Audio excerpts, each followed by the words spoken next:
Hi, this is Tecora, and welcome to the show. We have a great show planned for you tonight. Zach Mills is here from S.C.U.P.E. He's the director, and Dr. Danielle Bahuro is here. So sit back, relax, and enjoy the show.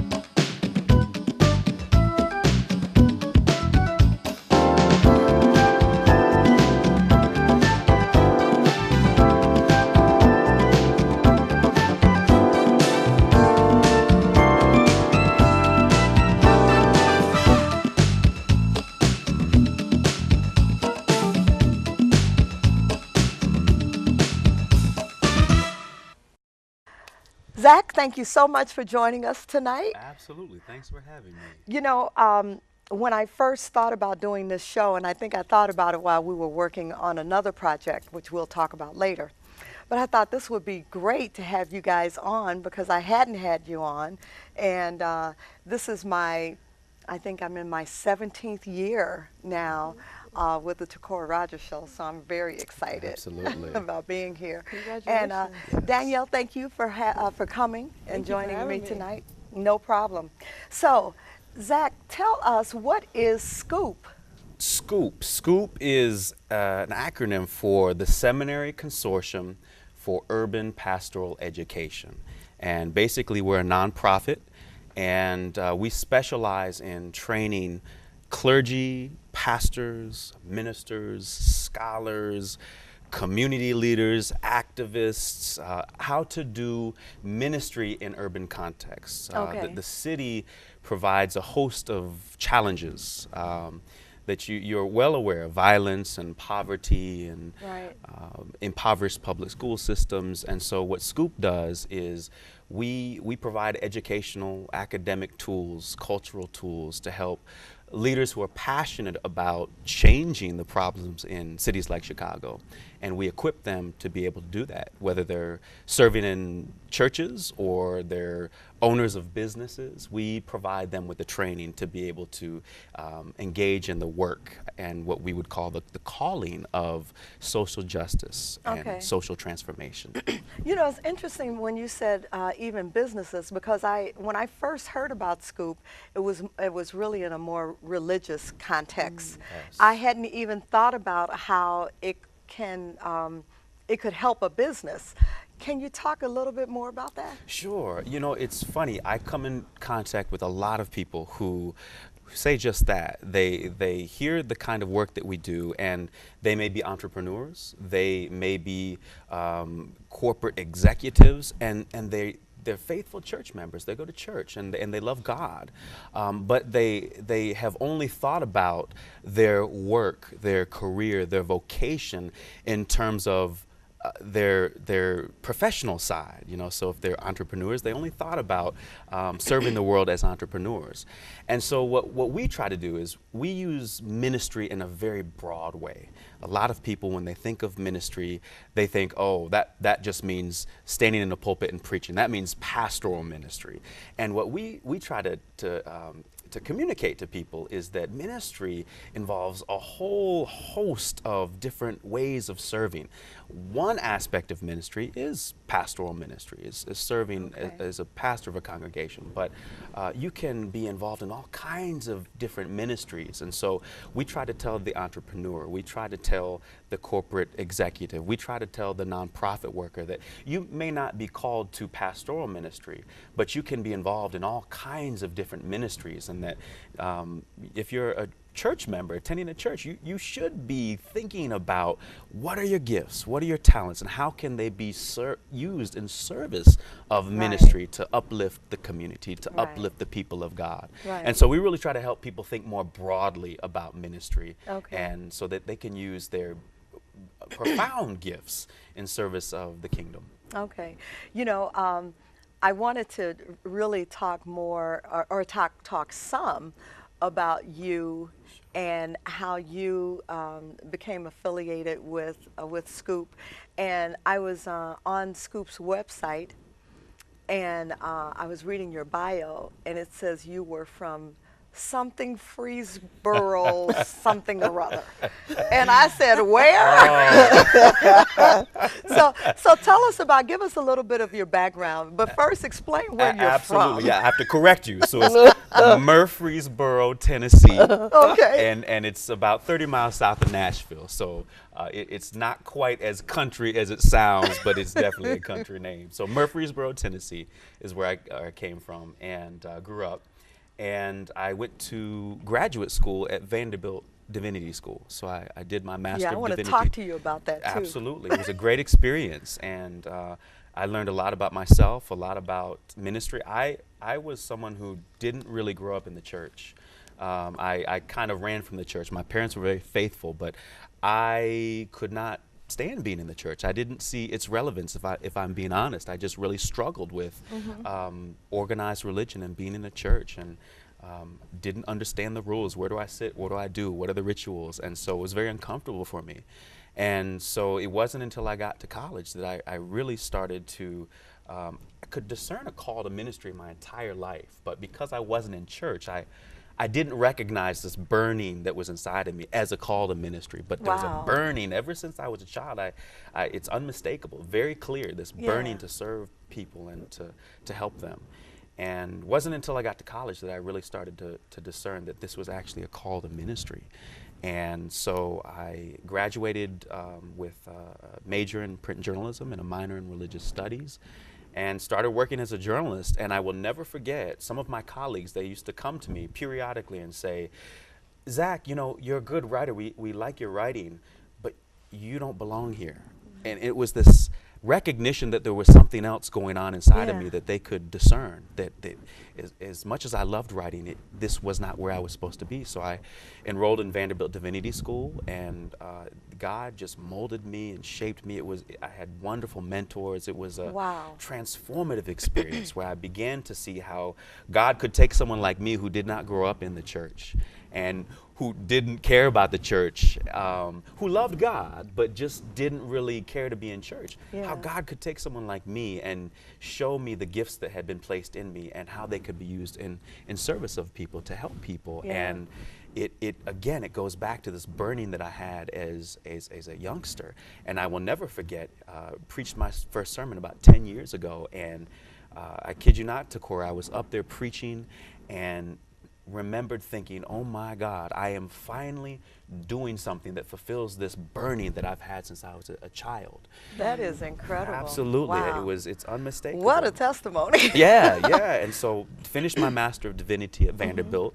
And I'm a glutton for punishment, so I went back for a second master's. Okay. And so I did a Master of Arts in what's called homiletics and liturgics, which are just fancy academic words for preaching and worship. Okay. And so recently completed that. And about that time when I started that second degree, I got a call to a church up in Chicago. And it was as an associate pastor on the South Side. And so I went there and served there for about 2.5 years. And it was a good experience, learned a lot of great lessons. And then I started working for S.C.U.P.E. As the director of the Center for African American Theological Studies. So that's kind Okay. of the story in a nutshell. Okay. Yeah. Cool. Now, Dr. Bahuro, I hope I pronounced your name Yes. correctly. You did. Thanks again for joining us. Tell Oh, thank tell you us, for how having did me. you get involved with S.C.U.P.E, and give us a little bit about your background. Thank you. I started a career early on in hospital chaplaincy. I always felt called to providing pastoral care, specifically in the hospital setting. And so after completing my Master of Divinity degree at Chicago Theological Seminary, and then going on to complete a Doctor of Ministry degree in Religion and Health, again at Chicago Theological Seminary, I then began to intern at various hospitals in Chicago. Spent some time at Advocate Bethany Hospital and Advocate Christ Medical Center. And specifically, while I was at Christ, I began to see a surge in gang violence. And one of the issues that became very near and dear to my heart was the question mark or lack of know-how for how to provide pastoral care specifically to patients who come into the hospital as a result of gang violence. And so I began to experiment with different types of models of pastoral care. And so there are various, as we know, pastoral care clinicians that are very familiar to us: Edward Wimberly, Lee Butler, Sharon Ellis Davis. And so using methods and strategies that they had employed, in addition to what I had been viewing in my current experiences, I began to seek a better understanding of how do we, as a faith community, provide pastoral care to our brothers and sisters who come into the hospital as a result of gang violence. Mm-hmm. What I began to see is by working in chaplaincy and later going into clinical pastoral education, and currently I work as a CPE supervisor at Advocate Illinois Masonic. Those experiences begin to help me see that first and foremost, clergy folk have a lot of myths about gangs. First and foremost, our church leaders are so misinformed or ill-informed about even the very nature of gangs. We begin to think that the very makeup of a gang is around a particular ethnicity. And so I began to see also a surge in our clergy folk, particularly our pastors, also doing a lot of browbeating of our persons who come into the hospital as a result of gang violence. And so in my work... It's not just in the hospital, it's at church too. Yes, yes. Yes. And I began to see that those same pastors would then go and try to browbeat persons around their churches. Yes. And members of the community. Mm-hmm. And so I began to take a vested interest in seeing how do we first and foremost get rid of some of these myths that we buy into, that only a certain person, for example, a certain ethnicity and even a certain social class is involved in a gang, as well as I began to also think about ways in which we as clergy can begin to provide a listening ear to persons who see a gang as a family and believe that violence is the way. And also, I began to, especially in light of living here in Chicago, began to think about how can we decrease the rates of gang violence. Those stories that don't go reported, like the Trayvon Martin story, those stories that often are overlooked by the media.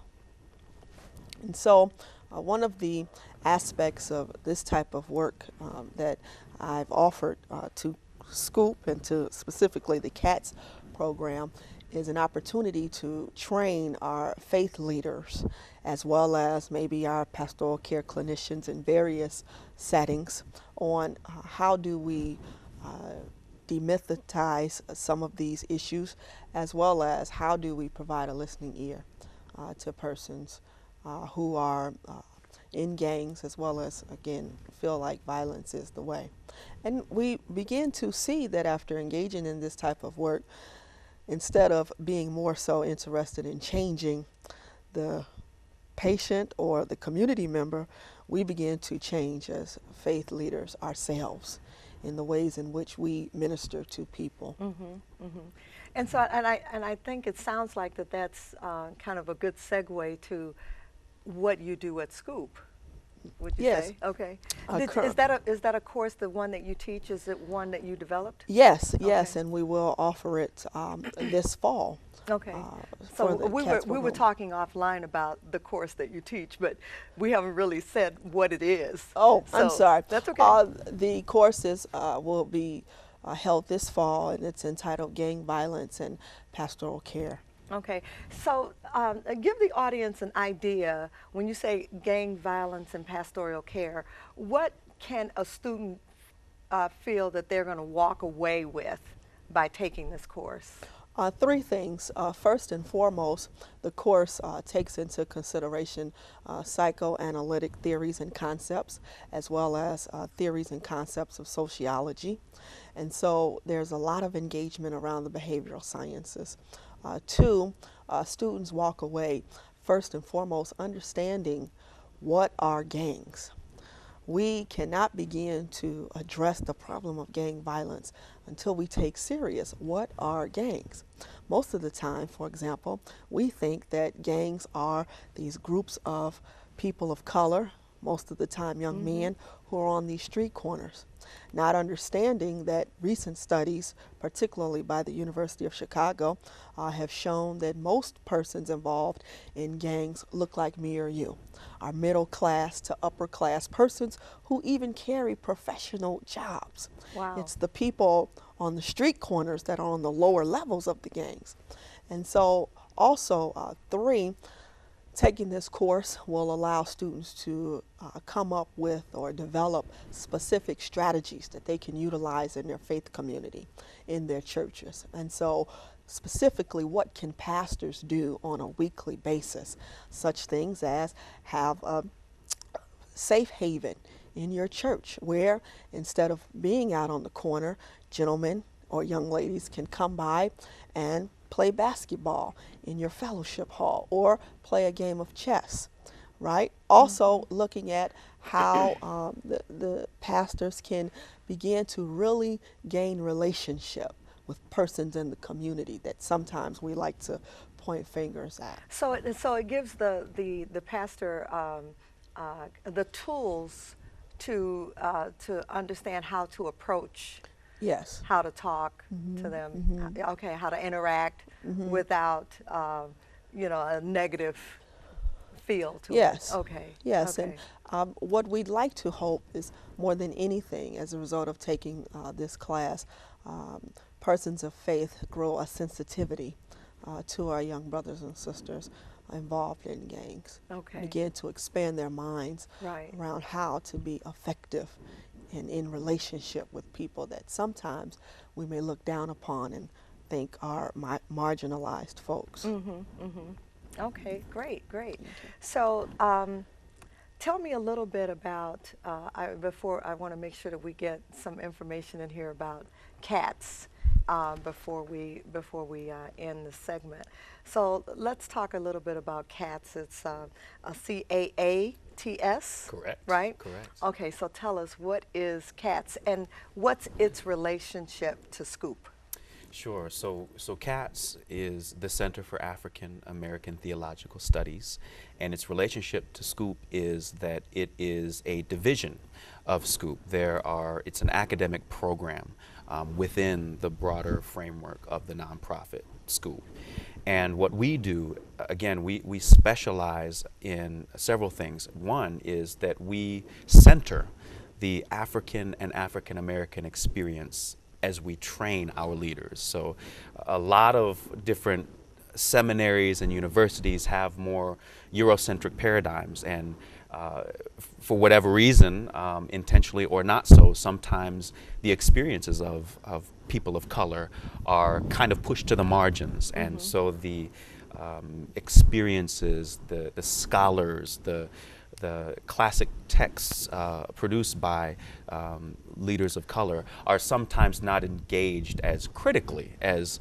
some of the other curriculum by European thinkers. And so Right. what we try to do is we try to center the African and African American experience and celebrate it. So we put it at the forefront of our education so that any student who comes to us who may have been systematically denied in their public education experience they may not have been exposed to certain figures and texts and experiences that are informative to the African and African American experience. We provide them with those tools and those experiences, and so that's one of the things we're very proud of, is that we help folk of color celebrate who they are by connecting them to their intellectual and cultural heritage. Okay. Another thing that we do is what Dr. Buhuro just described as she was talking about her class on gang violence. We try our best to merge both the theory of academic reflection with the practice of ministry. So Okay. in a lot of different seminary theological schools and divinity schools, you get a lot of the theory. You get a lot of the academic reflection that flies at 10,000 feet, but often fails to really help students imagine how this academic reflection really matters on the ground, how it could Yeah. be embodied in ways that affect communities in concrete ways. And so what we do is we take the issues of the urban context. We listen very carefully to the needs of the community. For instance, violence is ravaging the city of Chicago, and so many pastors are struggling to figure out how to manage this. Some pastors have buried multiple children from their congregation in the same calendar year. And so there's a depression and numbness that beset many pastors. And so what we try to do, we hear the need, and then we, as Dr. Buhuro said, we provide the academic and cultural tools for pastors to be able to think critically about the issue of violence. One of the problems in Chicago is that many people are very passionate about the notion of anti-violence work, but don't have the critical tools to really examine the complexities and kind of pick it apart to figure out how to Right. best approach a solution. And so we give pastors critical tools to be able to explore the issue of violence more critically, but then we also give them very practical avenues for how to apply what they've learned.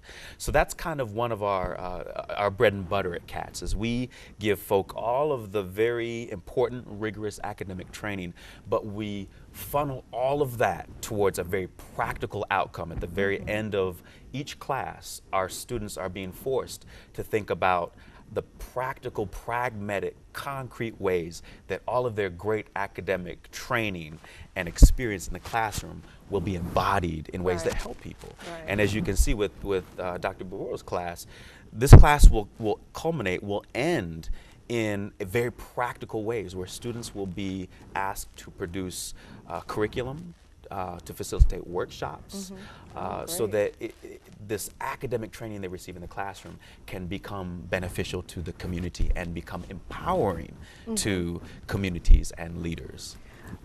Before, and I know we just have a few minutes left for the show, and there's so much that I want to add to this because, especially with C.A.A.T.S, because I wanted to talk about my experience with C.A.A.T.S, but we can do that in the next show. Sure.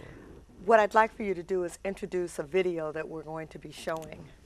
Absolutely. So this video we're about to show is the C.A.A.T.S promotional video in which we interview faculty and students about their experience in C.A.A.T.S.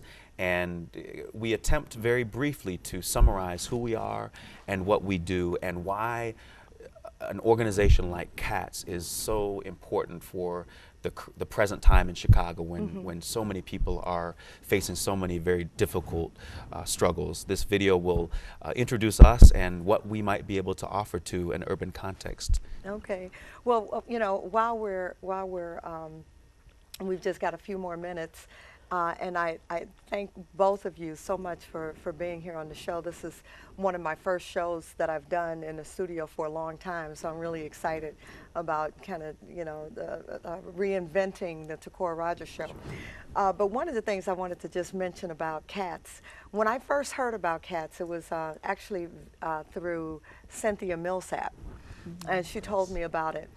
The reason that I registered just recently for some courses within the last year for some courses is because when I decided to do my master's degree at DePaul, I was looking for something where I could focus not only on African American history, but also African American religious history, and really a strong with a real very strong foundation in biblical studies, because that was kind of the direction that I wanted to go in.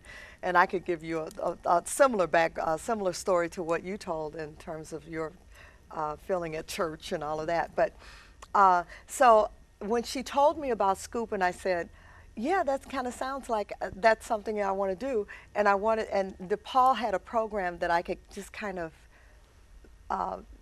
come together, the two pieces come together, I thought, man, this is perfect, you know. And so I'm really excited about S.C.U.P.E and what it has offered me. I took the Biblical Studies course with Dr. Atiba. I took the Introduction to Theology. That one was very interesting. I took that with Reverend Michelle Hughes. That one was really interesting because for some reason the whole concept of theology, it didn't want to go inside my head. It just kind of was bouncing off the side, bouncing off the side. Oh, yes. And so finally I got it, you know. But listen, thank you so Thank you. much. Thank And you. Thank you. I'm Thank you. taking more courses at S.C.U.P.E or Thank you. C.A.A.T.S Yes. coming up this fall, and I'm really looking forward to it. And Thank you. I think it's a wonderful organization. So if you have any, if you have questions about it, can you give S.C.U.P.'s telephone number? Yes, it is 312-726-1200. Okay, 312-726-1200. That's it. So if you have questions about S.C.U.P., please give them a call.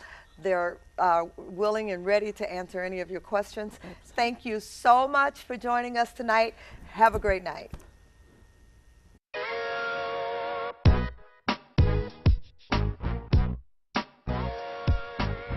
The city is in crisis. Crisis. I'm not waiting for you. I'm not waiting for the church. For I know the thoughts I have for you, says God. Thoughts of good and not evil, to give you a future and a hope. Lord, listen to your children praying like birds flying on one wing. We are wounded. Violence has rolled out the red carpet in our communities. Our children die like celebrities. Televised, yet we sit, watch, and say nothing. Rest in peace is repeated. And my elders want to know why teens are killing, teens are dying, teens are hurting. Does anybody hear us crying? Could you please practice what you preach, because it's affecting others, including me.